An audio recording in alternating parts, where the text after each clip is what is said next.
Guys, welcome back to my YouTube channel BMS Gyan. तो आज हमको स्टडी करना है रस शास्त्र का साधारण रस वर्ग में हिंगुल। ठीक है, तो इसकी पहले वीडियोस में हमने कम्पिल्लक, गौरी पाषाण, नौसादर, कपर्द, अग्निजार और गिरी सिंदूर का टॉपिक कंप्लीट कर लिया है। तो अगर आपने इन 6 टॉपिक की वीडियो नहीं देखी तो आप हमारे चैनल पे जाके साधारण रस वर्ग की प्लेलिस्ट ओपन करके इन 6 टॉपिक्स की वीडियो देख सकते हैं। ठीक है, तो आज हम शुरू करेंगे हिंगुल। अगर आपको इन टॉपिक्स की PDF चाहिए तो आप हमारे BMS ज्ञान के ब्लॉग पे जा सकते हैं, जिसकी लिंक मैंने डिस्क्रिप्शन में दे दी है।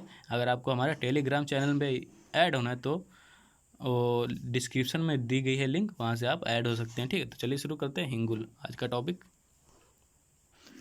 तो यह है आज का हमारा टॉपिक हिंगुल या सिन्नाबार भी कहते हैं इसको। तो इसका बेसिक डिस्क्रिप्शन देख लेते हैं। इसको संस्कृत में हम हिंगुला बोलते हैं, हिंदी में सिंगरफ, इंग्लिश में सिन्नाबार।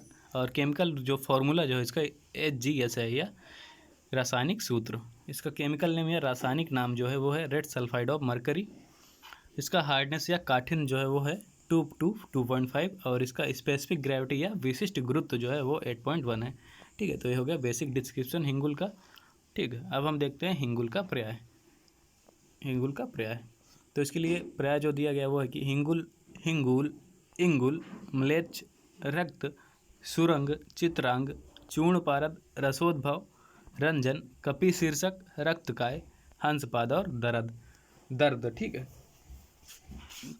तो ये सारे हिंगुल के पर्याय हैं। एक बार फिर से बोलता हूँ। हिंगुल, हिंगुल, इंगुल, म्लेच्छ, रक्त, सुरंग, चित्रांग, चूर्णपारद, रसोद्भव, रंजन, कपि शीर्षक, रक्तकाय, हंसपाद और दर्द। ठीक है, तो यह हो गया हिंगुल का पर्याय या साइनोनिम्स ऑफ हिंगुल या सिन्नाबार। अब हम देखते हैं इतिहास, हिस्ट्री ऑफ हिंगुल या हिस्ट्री ऑफ सिन्नाबार इतिहास। ठीक है, तो भारत का यद्यपि संहिताओं में वर्णन उपलब्ध है, जैसा कि हम जानते हैं संहिताओं में भारत का वर्णन उपलब्ध है, परंतु उसका खनिज मतलब हिंगुल का वर्णन नहीं मिलता। संहिताओं में हिंगुल का वर्णन नहीं मिलता। फिर उसके बाद देखते हैं कि कौटिल्य अर्थशास्त्र में हिंगुल का सर्वप्रथम उल्लेख मिलता है। कौटिल्य अर्थशास्त्र में हिंगुल का सर्वप्रथम उल्लेख मिलता है। सबसे पहले जो वर्णन आया है वो कौटिल्य अर्थशास्त्र में हिंगुल का वर्णन आया है। ठीक है, प्राचीन समय में विदेशों से पारद की प्राप्ति होने से पारद का ज्ञान का उल्लेख संहिताओं में मिलते हुए भी हिंगुल का ज्ञान भारतीयों को नहीं था।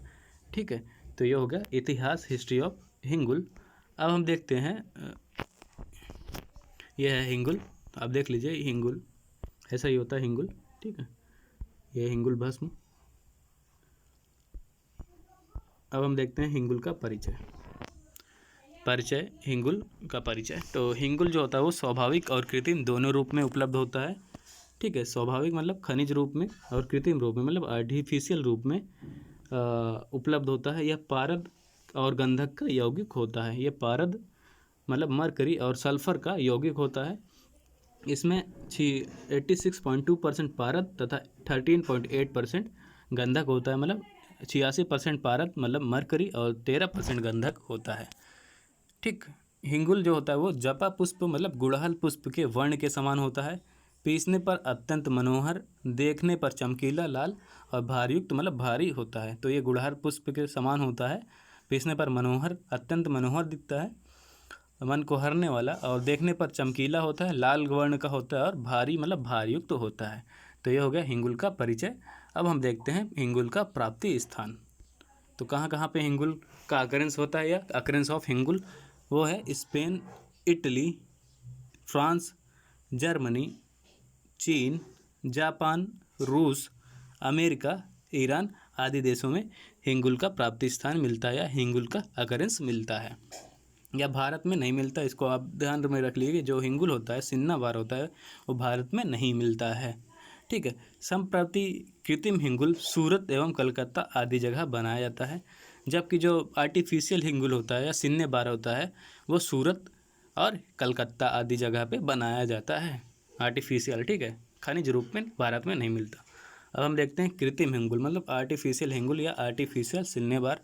तो पारद 6 भाग एवं गंधक 1 भाग, 6 भाग पारद और गंधक एक भाग लेकर एकत्र मतलब इकट्ठा पीस कर लोहे के ढक्कन युक्त बड़े पात्र में बंद करके तीव्र अग्नि पर पकाते हैं। तो हमको 6 भाग पारद लेना है, 1 भाग गंधक लेना है। इन दोनों को इकट्ठा करके पीस कर एक ढक्कन युक्त लोहे के ढक्कन युक्त बड़े पात्र में तीव्र अग्नि पर पकाना है। उसके बाद जो सुंदर रक्त वर्ण का यौगिक ऊर्ध्वपातित होकर ऊपर के ढक्कन पर जमा हुआ प्राप्त होता है। इसके बाद जो हिंगुल होता है वो रक्त वर्ण का मतलब रेड कलर का ऊपर मतलब ऊर्ध्वपातित होकर ढक्कन के ऊपर ढक्कन पर जम जाता है, जिसे हम कृत्रिम हिंगुल ऐसे ही प्राप्त करते हैं। ठीक है, तो ये रेड कलर का होता है और ऐसे ही बनाया जाता है। ठीक है, अब हम देखते हैं हिंगुल भेद या टाइप्स ऑफ हिंगुल। ठीक है, टाइप्स ऑफ सिन्नेबाद। तो रस तरंगड़ी कार के अनुसार हिंगुल के 2 भेद बताए हैं, 2 प्रकार बताएंगे, जिसमें पहला है खनिज, दूसरा है कृत्रिम मतलब आर्टिफिशियल या और से पाया जाता है। तो 2 प्रकार का हिंगुल होगा। आयुर्वेद प्रकाश एवं पुरंदर रहस्य, आयुर्वेद प्रकाश एवं पुरंदर रहस्य के अनुसार हिंगुल के 3 भेद माने गए हैं, 3 प्रकार माने गए, जिसमें है चरमार, दूसरा है सुक्तुंड, तीसरा है हंसपाद। तो चरमार जो होता है वह कृष्णवर्ण का होता है मतलब काले कलर का, सुक्तुंड जो होता है वो पीत वर्ण का मतलब येलो कलर का, और हंसपाद जो होता है वो जपा कुसुम वर्ण का होता है। ठीक है, जपा कुसुम मतलब गुड़हल के पुष्प के समान होता है। इसमें जो हंसपाद होता है मतलब लास्ट थर्ड वाला जो है जपा कुसुम वर्ण वाला, वो सर्वोत्तम मतलब सर्वश्रेष्ठ माना गया है। ठीक है, रस रत्न समुच्चय के अनुसार हिंगुल के 2 भेद बताए गए हैं या 2 प्रकार बताए गए हैं, जिसमें पहला है सुक्तुंड और दूसरा है हंसपाद। सुक्तुंड जो होता है वो पीत वर्ण का होता है और हंसपाद जो होता है वो जपा कुसुम वर्ण का होता है मतलब गुड़हल के फूल के समान वर्ण वाला। ठीक है, तो ये हो गया रस रत्न समुच्चय के अनुसार। इसमें जो सुक्तुंड होता है वो अल्प गुण वाला एवं चरमार कहा गया है। जो सुक्तुंड है यहाँ पे अल्प गुण वाला और चरमार कहा गया है, जबकि हंसपाद हिंगुल जो होता है वो श्वेत रेखाओं से युक्त होता है, सफ़ेद रेखाओं से युक्त और प्रवालाभ और सर्वोत्तम गुण वाला माना गया है, जैसा भी मैंने पहले ही बताया था आयुर्वेद प्रकाश के अकॉर्डिंग। ठीक है, तो अब देखते हैं हम हिंगुल शोधन का प्रयोजन। हमें हिंगुल का शोधन क्यों करना चाहिए, हिंगुल का शोधन क्यों आवश्यक है। तो इसके लिए जो श्लोक दिया है रस तरंगड़ी अध्याय 9 में 11वें नंबर पर श्लोक है वो है कि अशुद्धो हिंगलो मोह प्रमेहम चिंत विभ्रमम, अशुद्धो हिंगलो मोह प्रमेहम चिंत विभ्रमम। ठीक है, उसके बाद है कि आंध्यम क्लमम तथा क्षैण्यम कुर्यात समाद विशोधयेत, कुर्यात समाद विशेधयेत। ठीक है, इस अर्थ देखते हैं कि जो अशुद्ध हिंगुल होता है उसका सेवन करने से अंधता मतलब नेत्रों की हानि होती है, क्षीणता होती है, क्लम, भ्रम, मोह और प्रमेह विकारों को उत्पन्न करता है। ठीक है, तो हिंगुल का सेवन करने से, अशुद्ध हिंगुल का सेवन करने से मोह, प्रमेह, भ्रम, अंधता और क्लम और क्षीणता उत्पन्न होती है। अतः हमें शोधन के पश्चात ही इसका औषध कार्य में उपयोग करना चाहिए या इसका सेवन करना चाहिए। ठीक है, तो यह हो गया हिंगुल शोधन का प्रयोजन या हिंगुल शोधन की आवश्यकता। अब हम देखते हैं हिंगुल शोधन, प्यूरिफिकेशन ऑफ हिंगुल या सिरनेबाद। तो इसके लिए जो श्लोक दिया गया है वो है कि मेसी क्षीरेण दरदम, यहाँ दरदम जो है वो पर्याय है हिंगुल का। ठीक है, तो मेसी क्षीरेण दरदम नींबू नीरेण भावितम सप्तवारम प्रयाणेन शुद्धिम आयाति निश्चितम। एक बार फिर से बोलता हूँ, मेसी क्षीरेण दरदम नींबू नीरेण भावितम सप्तवारम प्रयत्नेन शुद्धिम आयाति निश्चितम। ठीक है, तो यह आपको मिल जाएगा आयुर्वेद प्रकाश अध्याय 2 में 74 नंबर पे श्लोक।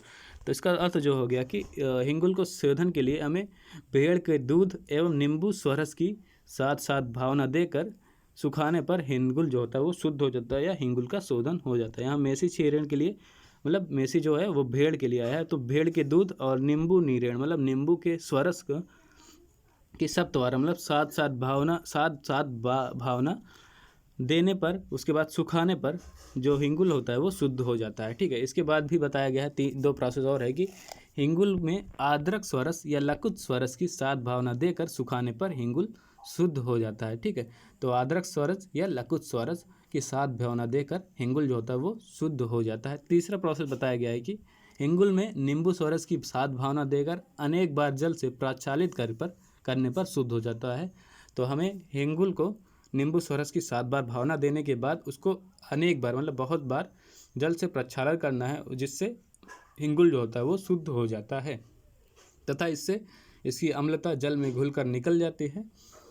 ठीक है, तो इसके जल से प्रक्षालित करने पर इसकी जो अम्लता होती है वो जल से घुलकर निकल जाती है। इस प्रकार शोधित हिंगुल को निशंक होकर औषध प्रयोग कर सकते हैं। ठीक है, तो ये हो गया हिंगुल शोधन। आप पहला याद कर लीजिएगा श्लोक सहित और बाकी आपको हिंदी याद कर लीजिएगा या ध्यान में रख लीजिएगा। ठीक है, अब हम देखते हैं हिंगुल के गुण या सिन्नेबार गुण। ठीक है, तो इसके लिए आयुर्वेद प्रकाश अध्याय 2 में 72 नंबर पर श्लोक दिया है, वो है कि तिक्तम कषायम कटु हिंगुलम श्यान नेत्राम हग्नम नेत्राघ्नम कफ पित्तहारी हल्लास कुष्ठ ज्वर कामलाश्च प्लेहाम वातो च गरम निहंती। एक बार फिर से बोलता हूँ मैं, तिक्तम कषायम कटु हिंगुलम श्यान